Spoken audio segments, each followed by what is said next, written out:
Hi guys, Kelly here, and you're looking at my project for the day. This is my Ruger Mini-14 ranch rifle. As you can see, I've got a Caldwell, see if I can zoom in a little closer here, Caldwell XLA Bipod mounted on it. If you're like me and you were looking for alternatives to the more expensive Harris bipods, you probably landed on the Caldwell and quickly realized, if you read about it or even ordered one, that they boast the quick attachment to the swivel stud. Hopefully that's in focus and you can read that. So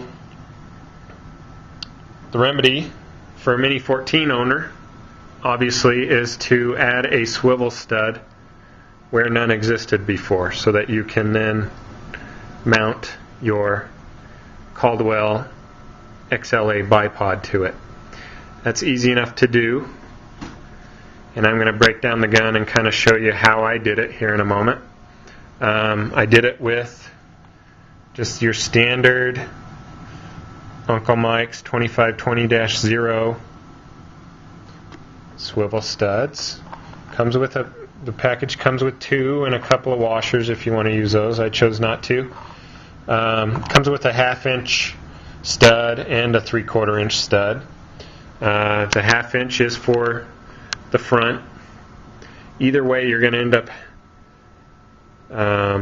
hacking it down a little ways because you don't have a lot of material to sink that stud up into, and you'll see that in a moment.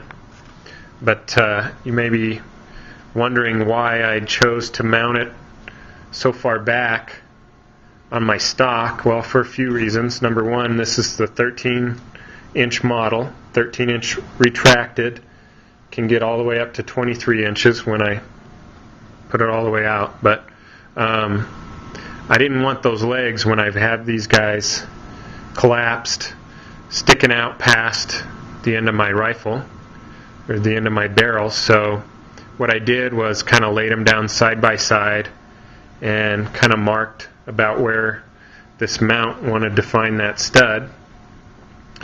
I then kind of laid it up there and made sure that I had plenty of material to grasp if indeed I needed to stand up, from a deployed position. If I'm going to stand up for whatever reason and need to steady myself and take a shot, I wanted to be able to comfortably grab the front of the gun like I normally do without that big old bracket being in my way. So that's why I chose to do that. You can mount it wherever you want, really.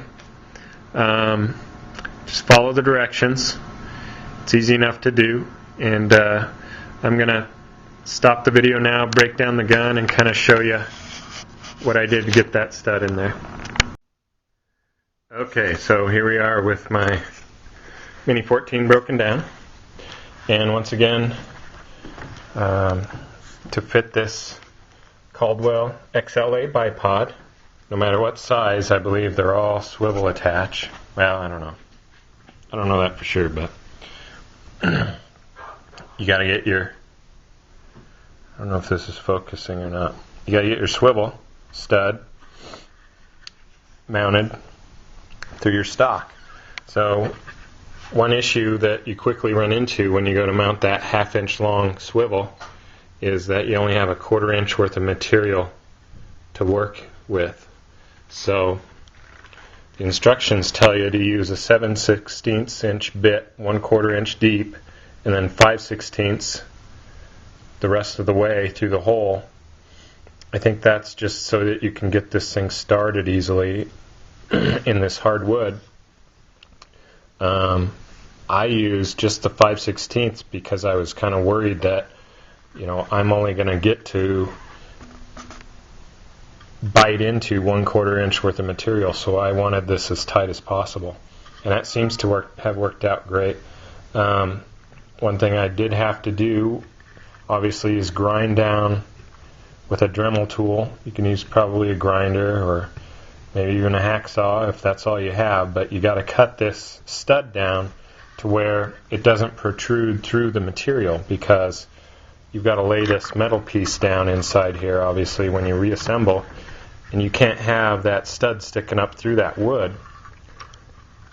screwing up your assembly. So you need to grind it down so that it's nice and flat in there.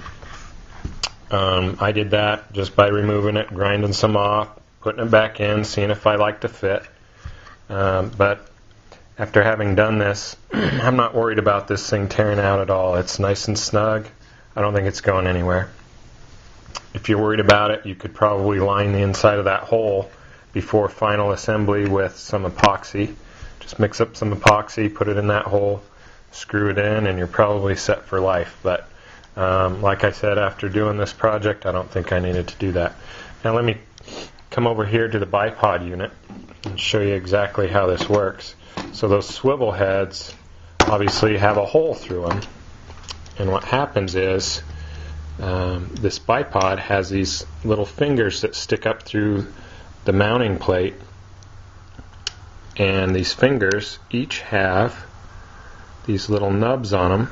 You can see there, I'm touching them, and those nubs fit into the holes on either side of your swivel head. So once you get these nubs inside your swivel, then you crank, you'll see this this knob on the bottom. You crank this, and it takes up all the slack here, and it pulls that swivel head down tight, and these pads cinch up nice and tight against your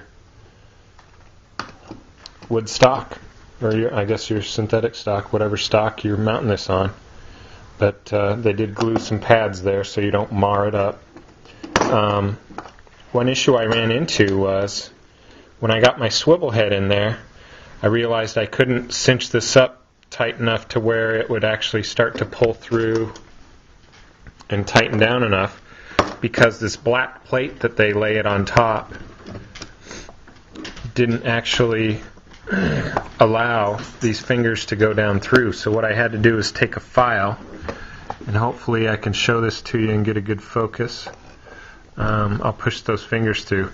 So you can see what I had to do. I had to file a little notch to match the profile of that gold metal underneath, and that allows these fingers to slide right through when I cinch it up tight. So that's just one thing that you might want to keep in mind. I think that's probably just a quality control issue.